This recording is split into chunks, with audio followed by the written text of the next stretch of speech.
अस्सलाम वालेकुम जी। मैं हूं डॉक्टर नुमान अली और आप देख रहे हैं मेरा यूट्यूब चैनल। सबसे पहले आने वाले तमाम व्यूअर्स को खुश आमदीद। आज जो हम जो कंडीशन डिस्कस करने जा रहे हैं वो है मेट्राइटिस।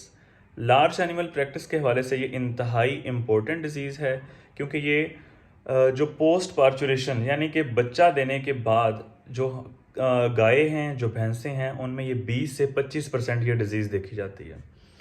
तो सबसे पहले मैं आपको बताऊंगा कि मेट्राइटिस है क्या, इसकी वजूहात क्या हैं, इसका कॉजेटिव एजेंट कौन सा बैक्टीरिया है, और इसको डिफरेंट ग्रेड्स में, ग्रेड 1, 2 और 3 में डिवाइड किया गया है। वो ग्रेड्स क्या हैं और उन जो तीनों ग्रेड्स हैं उनमें अलामात क्या आती हैं, उन तीनों का एंड पे ट्रीटमेंट क्या करना है, और फिर उसका प्रोग्नोसिस क्या है, क्या उसमें बचने के चांसेस हैं, कौन सी ग्रेड में कितने चांसेस हैं। तो सबसे पहले मैं आपको बताऊंगा कि मेट्राइटिस है क्या। मेट्राइटिस जब एक गाय बच्चा देती है उसके 10 दिन का जो पीरियड है, जिसे हम कहते हैं ट्रांजिशन पीरियड। अब ट्रांजिशन पीरियड में क्या होता है कि जब एनिमल प्रेग्नेंट है तो उसकी जो यूट्रस का साइज़ है वो बड़ा हो चुका है, ग्रेविड हार्न का साइज़ जिसके अंदर बच्चा है।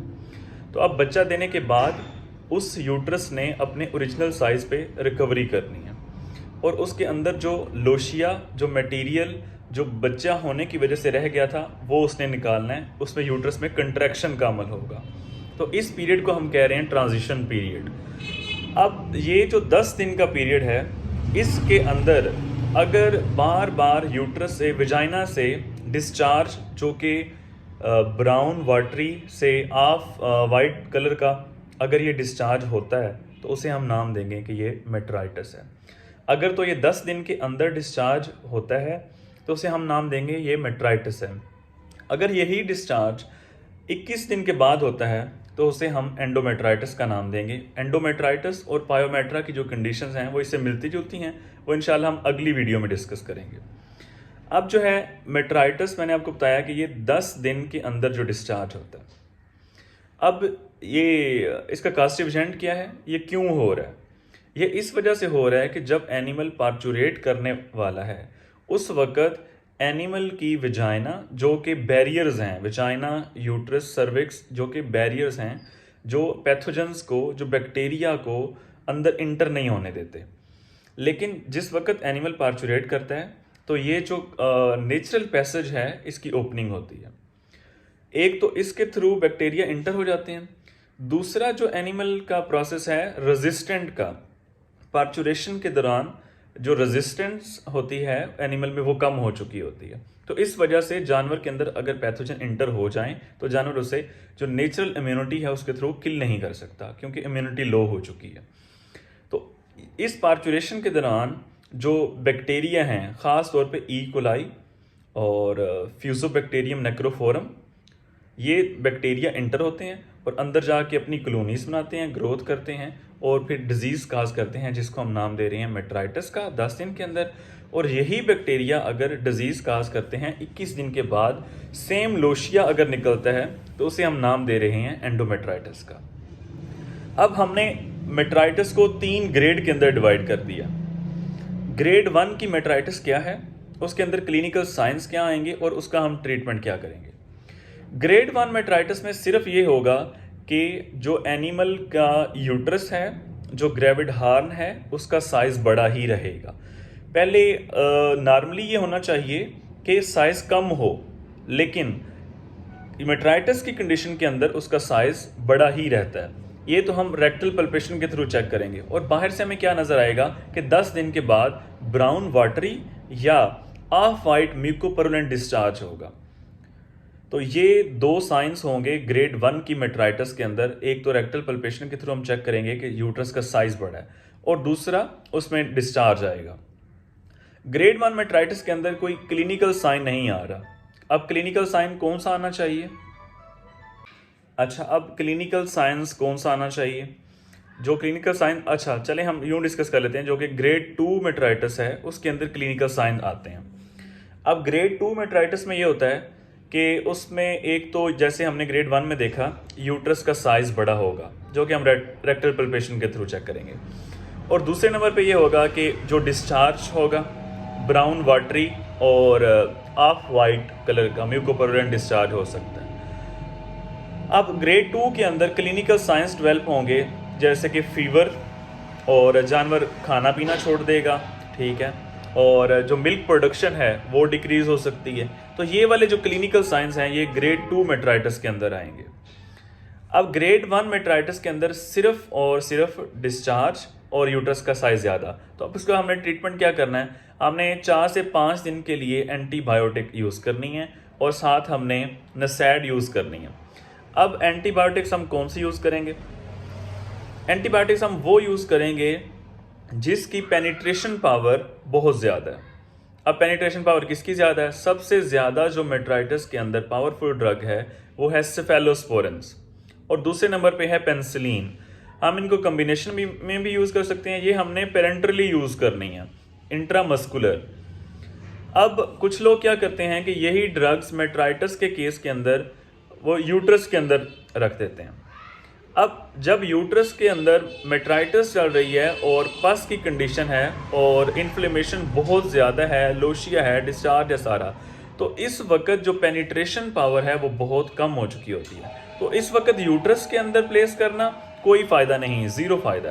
तो हमने पेरेंटली ड्रग लगानी है इंट्रामस्कुलर। तो जो मैंने आपको बताई हैं एंटीबायोटिक्स वो हैं पेनिसिलिन और सेफेलोस्पोरिन। अच्छा, कुछ लोग ऑक्सीटेट्रासाइक्लिन का भी धड़ाधड़ इस्तेमाल करते हैं, लेकिन ऑक्सीटेट्रासाइक्लिन की पेनिट्रेशन पावर इतनी अच्छी नहीं है इंट्रा यूट्रस। तो हम कुछ लोग ये कर रहे होते हैं कि ऑक्सीटेट्रासाइक्लिन के अंदर नॉर्मल सलाइन वगैरह मिला के उसके अंदर पेनिसिलिन मिला के उसे इंट्रा यूट्राइन रख देते हैं। लेकिन जैसे मैंने आपको बताया कि मेट्राइटिस के केस के अंदर इंट्रा यूट्राइन थेरापी नहीं करनी, हमने पेरेंटल थेरापी करनी है जिसका ज़्यादा इफेक्ट है। अब ये होगी ग्रेड 1 मेट्राइटिस। ग्रेड 2 मेट्राइटिस के अंदर अच्छा नसैड जो हमने यूज़ करनी है वो हम कीटोप्रोफेन भी यूज़ कर सकते हैं और लाक्सिन भी यूज़ कर सकते हैं और हम मिलाक्सिकिम भी यूज़ कर सकते हैं, फ्लूनेक्सिन मैग्लोमीन भी यूज़ कर सकते हैं। वो अकॉर्डिंग टू डोज रेट हमने 4 से 5 दिन के लिए लगाना है। अगर तो रिकवरी हो रही है लेकिन रिकवरी स्लो है तो हम ट्रीटमेंट को प्रोलॉन्ग भी कर सकते हैं। अच्छा, अब ग्रेड 2 मेट्राइटिस के अंदर क्या होता है जिसमें क्लिनिकल साइंस भी आ रहे हैं। अब एनिमल में एक तो यही 2 ड्रग हम ज़रूर यूज़ करेंगे, एक तो एंटीबायोटिक और दूसरा नसैड। अच्छा, इसके अंदर एक तो एनिमल का टेम्परेचर ज़्यादा होगा तो उसके लिए हम नसैड ऑलरेडी यूज़ कर रहे हैं। दूसरा, एनिमल जो है उसकी प्रोडक्शन कम हो चुकी है और एनिमल क्योंकि खाना पीना छोड़ चुका है तो एनिमल डिहाइड्रेटेड होगा। तो इसके अंदर हम फ्लूइड थेरापी भी कर सकते हैं एनिमल को अकॉर्डिंग टू नीड, जितनी उसे डिहाइड्रेशन है। और हम फ्लूइड थेरापी के अंदर मल्टीवाइटामिन्स वगैरह, बी कम्प्लेक्स वगैरह, अमाइनोवाइटाल वगैरह ये हम यूज़ कर सकते हैं। तो इसके अंदर फ्लूइड थेरापी हमने करनी है साथ। अब जो तीसरी हमारे पास ग्रेड है मेट्राइटिस की वो है टॉक्सिक ग्रेड, जिसमें टॉक्सीमिया हो रहा है। अब इसके अंदर क्या होता है कि वैसे ही यूट्रस का साइज ज़्यादा और लोशिया का डिस्चार्ज वो भी हो रहा है। अब इसके अंदर टॉक्सीमिया की कंडीशन चूँकि डेवलप हो चुकी है। टॉक्सीमिया क्यों डेवलप हुआ है, क्योंकि टॉक्सिन्स ने अगर यूट्रस रप्चर हो गई है तो वो पेरिटोनाइटिस हो गया, तो टॉक्सिन्स अंदर बॉडी के अंदर चले गए हैं यूट्रस से निकल के, तो इस वजह से टॉक्सीमिया हुआ है। अब टॉक्सीमिया में जो साइंस आएंगे वो एनिमल सवेयरली डिहाइड्रेटेड होगा। एनिमल की एक्सट्रीमिटीज़ हो सकता है कि पहले टेम्परेचर हाई हो उसके बाद टेम्परेचर लो हो जाएगा। एनिमल की जो एक्सट्रीमिटीज़ हैं, जो पाँव हैं, कान वगैरह हैं, वो ठंडे हो जाएंगे। हो सकता है एनिमल रिकम्बेंट हो जाए, लेट जाए नीचे, कंडीशन इतनी ज़्यादा सवेयर हो जाए। तो इस कंडीशन में हमने मेट्राइटिस की तरफ बाद में आना है कि हम मेट्राइटिस का ट्रीटमेंट करें, लेकिन हमने एनिमल के जो टॉक्सीमिक स्टेट है एनिमल की हमने जान बचानी है सबसे पहले। तो उसके लिए हम क्या करेंगे, जब एनिमल टॉक्सीमिया में चला गया तो हमने सबसे पहले टॉक्सिन्स को डाइल्यूट करना है। उसके लिए हम क्या करेंगे, उसके लिए हम अग्रेसिव फ्लूइड थेरापी करेंगे। 4-5 लीटर हमने नॉर्मल सलाइन लगा देना। एक ये हो गया। दूसरे नंबर पे एनिमल की चूँकि टेम्परेचर बहुत लो है तो उसके लिए हमने एक तो नॉर्मल सलाइन लगा दिया।